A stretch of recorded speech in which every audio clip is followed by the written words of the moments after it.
We've all been there. You're standing in a museum staring at a painting and all you can think is, I don't get it. To me, knowing the story behind an artwork is a huge part of knowing how to look at it. I'm Amanda, the host of the Art of History podcast, where we view history through the lens of some really great works of art. Each episode, we dive deep into the bigger picture behind some familiar and maybe not so familiar pieces. Check out Art of History now wherever you get your podcasts. The suggestions and advice provided in this episode is based on our experience and is intended for general informational purposes only. Please consult with a qualified professional before attempting any techniques or activities described in this episode.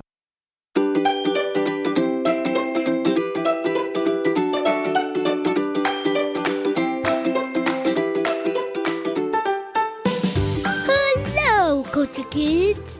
Welcome to our new episode.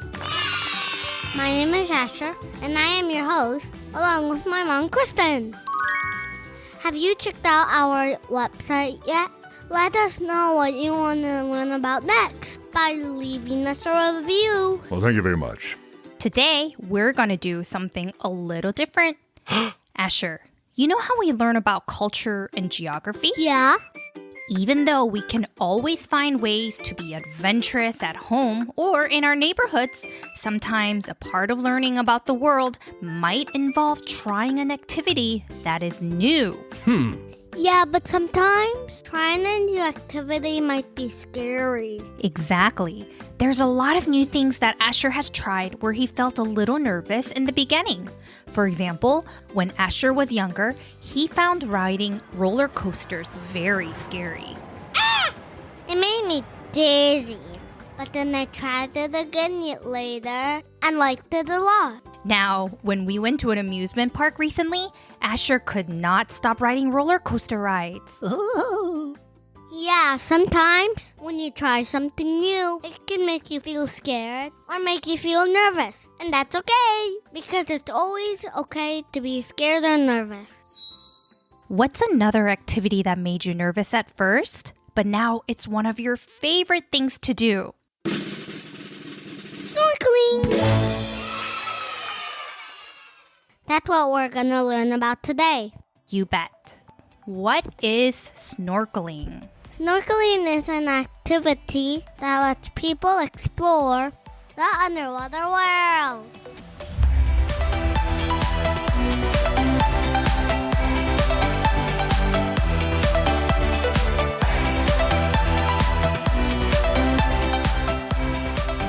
So all you need to snorkel is some basic equipment, a snorkel, a mask, and fins.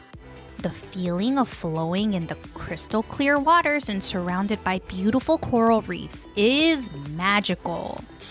You can see things in their natural state, like fish, turtles, stingrays, dolphins, and even sharks. Wow!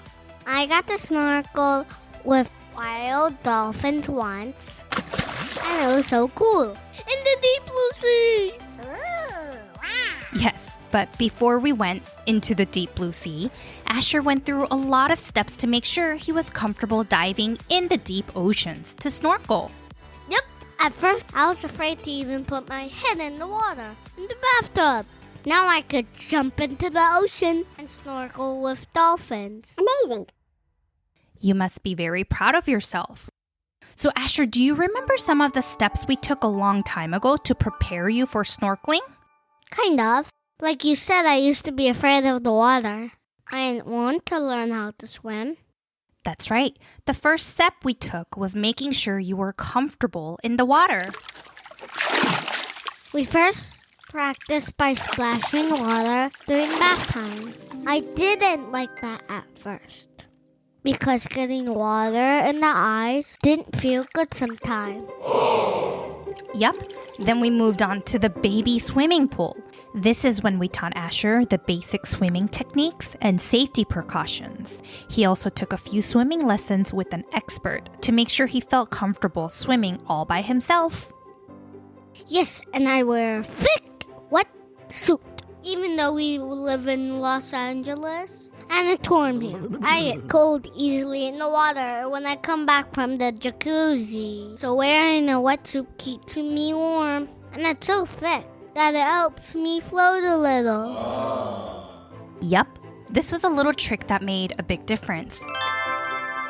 Wearing a wetsuit that was thick enough to keep him warm allowed Asher to enjoy being in the water for a longer time. So when we moved over to the pool, the hardest part was learning how to put my face in the water. But I used goggles, so it was cool to see what it was like under the pool. That's right. It helped to wear goggles to protect the eyes from the water. Once Asher was comfortable wearing goggles under the water, we moved on to a mask. Now, a goggle only covers the eyes, but a mask covers the eyes and the nose. Oh yeah, if you wear a mask, you still have to breathe through your mouth, even if you're outside the water. So it could take time to get used to that, because everyone's used to breathing through the nose. And as a side note to our grown-ups, if your child is not yet comfortable in the water or does not have much swimming experience at this point, it may be best to wait until they have developed proper swimming techniques, safety precautions, and can swim independently before transitioning to a mask. And after I felt safe using a mask, we added the snorkel to the mask. The snorkel is a short tube to help you breathe through your mouth while you are underwater. Asher, how did it feel to breathe through a snorkel for the first time? Well, it was weird at first. But when I practiced breathing through my mouth, I got used to it quickly. We tried it in the bathtub and just around the house. Then you kind of forget that you're breathing through your mouth. Phew! It felt different, but it helped because we talked about it before. And after Asher got used to breathing through the mouth with the snorkel, the next step was swimming in a pool with the snorkel. In the baby pool. And the water was only up to Mommy's knees. It was easier to practice floating on my belly because my belly was almost touching the ground.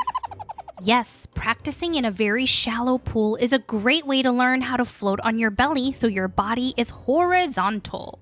It helped that Asher was able to put his hands down and touch the floor of the pool if he felt like he needed a break. Then after I got used to floating on my belly, I was ready to swim in a deeper pool. Woo! So we spent time making sure Asher was okay with using a snorkel in a much deeper pool. Asher, was it scary to use a snorkel in a deeper pool rather than a kiddie pool? Actually, no, because it didn't matter how deep the water was. It was actually kind of more fun because I had more space to swim around. Even though now I couldn't touch the floor with my hands, I just popped my head up or reached out to Daddy. Yes, we always made sure that one of the grown-ups were able to help Asher and just an arm length away. And we also spent some time figuring out which mask and snorkel felt most comfortable for Asher. Oh yeah, we tried several different ones. So trying on different masks, see what was best, was important. Once Asher found the mask that he liked most and felt comfortable swimming underwater with, we also practiced jumping into the pool. Why do you think it was important to learn how to jump into the pool? Because a lot of times when you're snorkeling, you're jumping off of a boat into the ocean. Wah! But that was easy because I just shout, "Cannonball!" Ha! Well, but I will remind you that in the beginning, Asher did not feel safe jumping in, so he sat down on the edge of the pool with his feet in the water and jumped into a grown-up's arms. Okay. Then eventually, Asher felt brave enough to stand and jump in the water. Oh, I don't remember that. But that makes sense. So once Asher was comfortable in a snorkel and jumping in the water and swimming on his belly, we also added the fins. Fins are what you wear on your feet to help you swim better, like fish. It can help you float a little too. That's right, because in the ocean, sometimes the water can move a little fast and there are waves or currents, so wearing fins will help you swim better and have more control. Aye, aye, Captain. Yes, I also practiced walking on the fence. I felt like a penguin. Wabba wabba. Yes, so now at this point, Asher was very comfortable swimming in full snorkel gear and float on his belly with and without his floaty. He was able to jump into the pool and was used to breathing through his mouth for a long time. Then I felt ready to snorkel in the sea. Yes, the process of preparing took several months, and before we went out to snorkel in the ocean, we also talked about how it would feel to see fish, turtles, a stingray, Wow. or even a shark. A shark! Yes, we also went to the aquarium many times to see fish and sharks. We reminded Asher that he will be safe because he will be with people that can help him.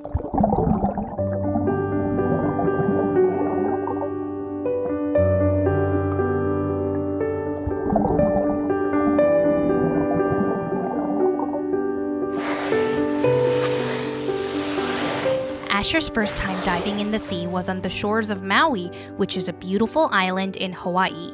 We spent several days snorkeling in calm, shallow waters. Since this was his first time snorkeling in the ocean, we chose a spot where it was shallow enough that he was able to stand on his feet or his fins. Yeah, kind of like the baby pool. But even though the water was shallow, and as soon as I put my head down, I saw tons of colorful fish. And then minutes later, I saw a turtle. Wow. We got lucky. And how did that make you feel, Asher? Happy! Yay! Like I'm in a whole new world. It was so cool. And I felt like a mermaid or something. Me too. Asher's mommy and daddy were very careful to stay right next to Asher the whole time. And of course, we all wore floaties and vests to keep us safe. Yes! When you are just starting to learn to snorkel, it's important to take deep, slow breaths. Make sure that the water is very calm and clear, and also take lots of breaks. Let's go now!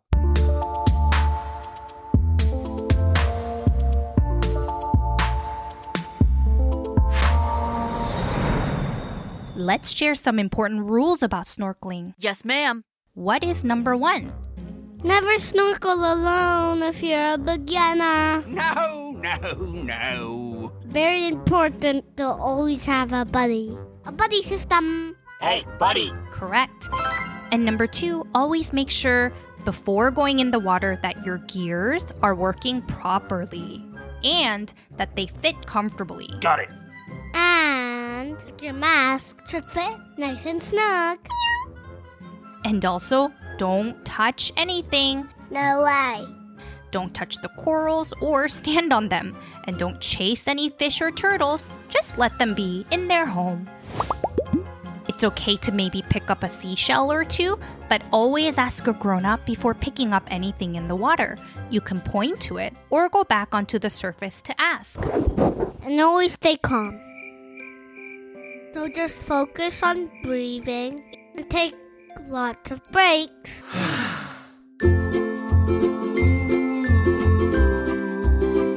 What were some of the hard things that happened during snorkeling?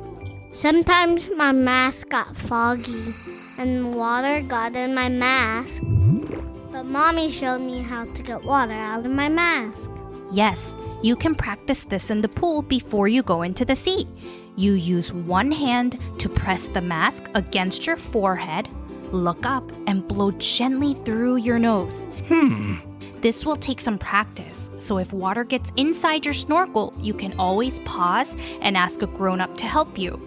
Oh, and my favorite part, you could spit into your mask. Yes, that is a diver's little trick, spitting into your mask. Mommy prefers that we use either baby shampoo, so it doesn't hurt our eyes, or even toothpaste to rub into our mask before we go diving. But please make sure to rinse it with water so the toothpaste doesn't get in your eyes. Ouch. Well, I hope we can find some time to go snorkeling again soon. Whether you're snorkeling in your bathtub or in an ocean somewhere, please remember to have an experienced grown-up to help you at all times.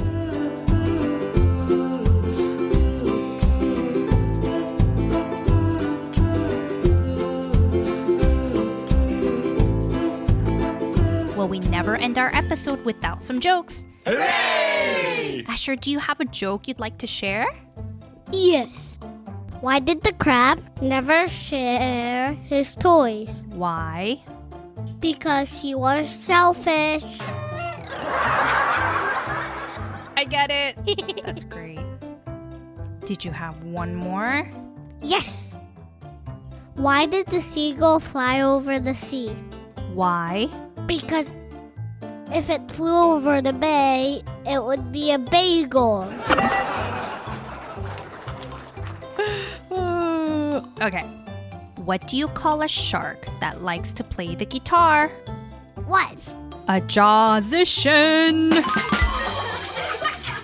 Get it? A musician, but jaws, because it's a shark, so jaw-zician. Yeah. Haha, I got it. Well, thank you so much for joining us on another fun episode of Culture Kids Podcast. And we also want to share that we have a brand new YouTube channel called Culture Kids Podcast. So check us out and subscribe to our channel. And stay tuned for another new episode next week. See you later. Bye. Bye-bye.